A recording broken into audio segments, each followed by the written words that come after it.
I'm sure we're all waiting to hear from our guest of honor. So I would love to welcome Shri Suraj Mandare, IAS Officer, Honorable Commissioner of Education, Government of Maharashtra, to please share his knowledge and expertise on the subject matter. Can we have a round of applause for them?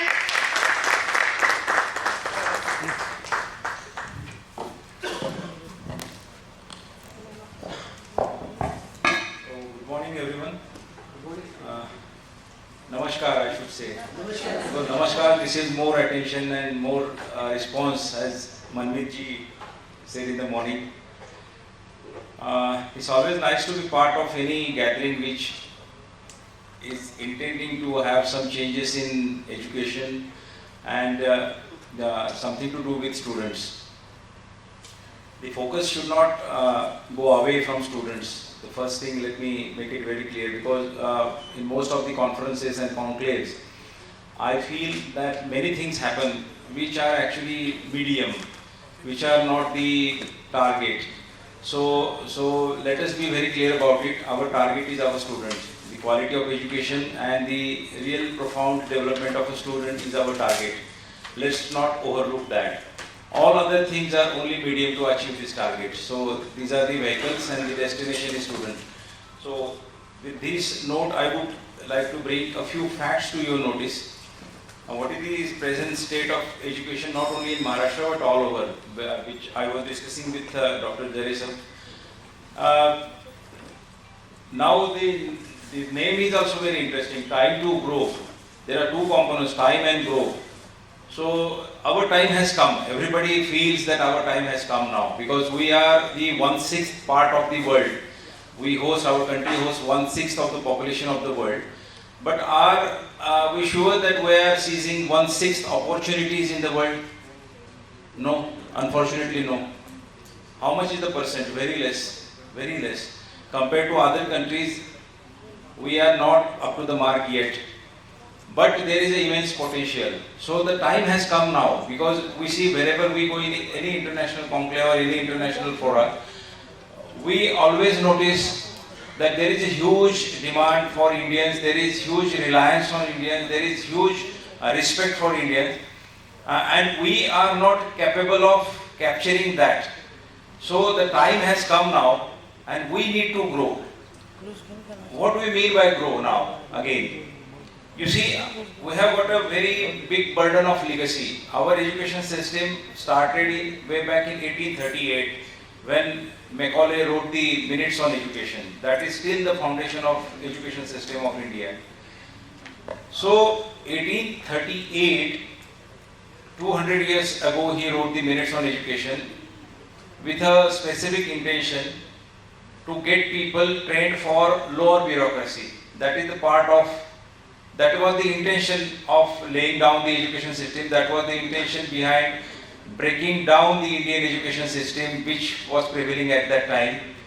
And unfortunately, it carried forward till almost 100 years.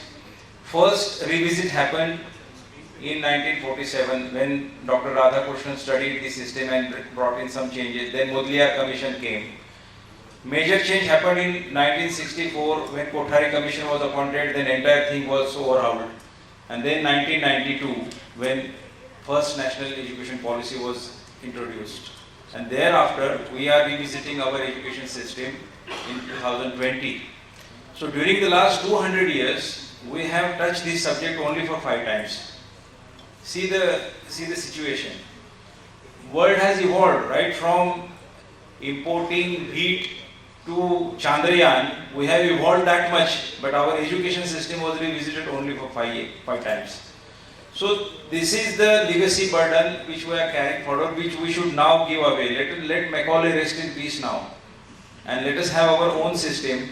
Let us have the system which will address the challenges of 21st and 22nd century, I would say.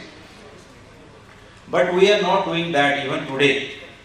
And since you are educationalists, since you are the representative of some institutes, I would urge you to very carefully ascertain every day that where our students are going. Some people say we have introduced vocationalization in education. When I went to the vocationalization center, And I asked them what type of vocationalization you are giving to the students. Then say this student of mine who is in the 9th standard can fit electric tube. He has done the course in as an electrician. Do you feel that getting the capacity of fitting a tube light is enough in today's era? Do you feel that? Then I went to some other station. They said, this is the person who is expert in automobile. I said, what does he do? They said, he can repair a motorbike. I said, just let me see that which motorbike he is repairing. I saw Kawasaki Bajaj. Has anybody seen Kawasaki Bajaj during the last 10 years?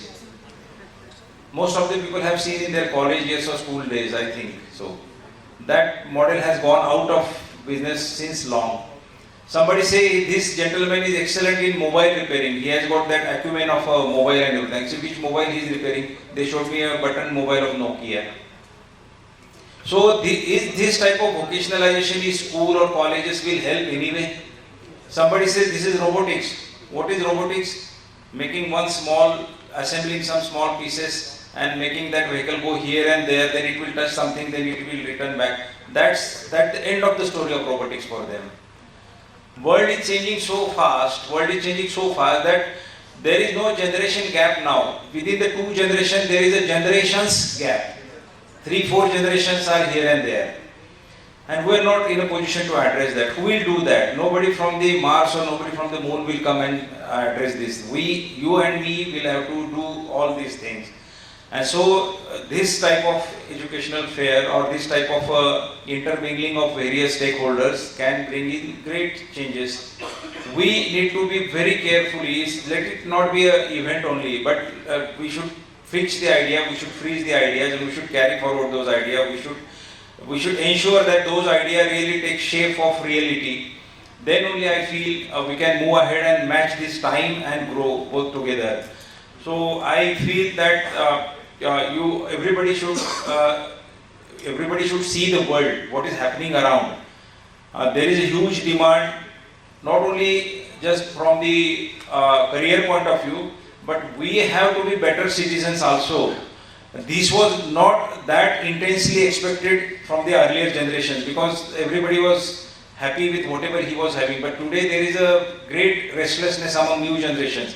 We have to address that. When I was attending one international conference in Singapore and we were asked to write down which is the serious most challenge before you, I thought some people from developed countries were also there. So I thought their pages must be blank now because they are role model for us. So what challenge they are facing? They have got everything. They have got great infrastructure. They have got great resources, everything. So at least challenge part should be blank. They should only be there to talk about the things which they have already achieved. But surprisingly, many representatives from the developed countries said that the biggest challenge is patience, tolerance, accommodation. These are the challenges. Nobody is ready to accommodate anybody else. Everybody has got his area marked. I will not allow you. Even people do not look at each other. Some say, I was told in some countries, one county took a resolution that people do not smile at each other. They do not greet each other. So teach them to greet each other. If someone is coming from other side, there is no wrong in saying hello, good morning or something like that. But people have become so inward, so restrictive that they do not want anybody else in their life. They have got marked periphery. So what are we doing about it? Education is not just about career, but how then I came across a 360-degree evaluation system of few countries. They have got 3 parts of the progress card. Their academic progress card, then their social progress card. In social progress card, they ask questions. When did you visit the elderly person in your family for the last? When you come across an ailing dog on the road, what is your first reaction? These type of questions are there in the report card. And they try to assess that what type of citizen is getting evolved in my school system. Academically, somebody may be very strong, but is he emotionally also equally strong? Is he enough sensitized about this thing happening around him? So we are at this stage must think about what is going to happen with our next generation. Otherwise, just teaching them a curriculum is not the purpose of education. So I feel with these two things, let me not burden you with too much of responsibilities and too much of philosophical analysis of anything.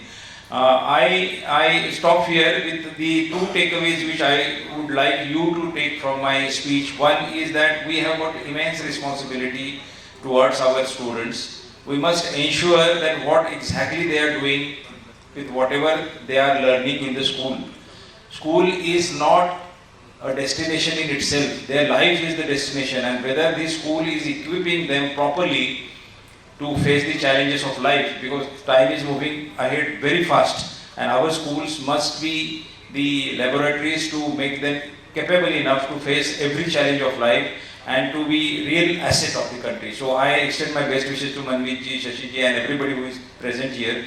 To sacrifice someone's weekend for our work is really a big challenge, and I hope you are seriously into the business. That's why you are here. So I extend my best wishes to you and stop here. Thank you so much.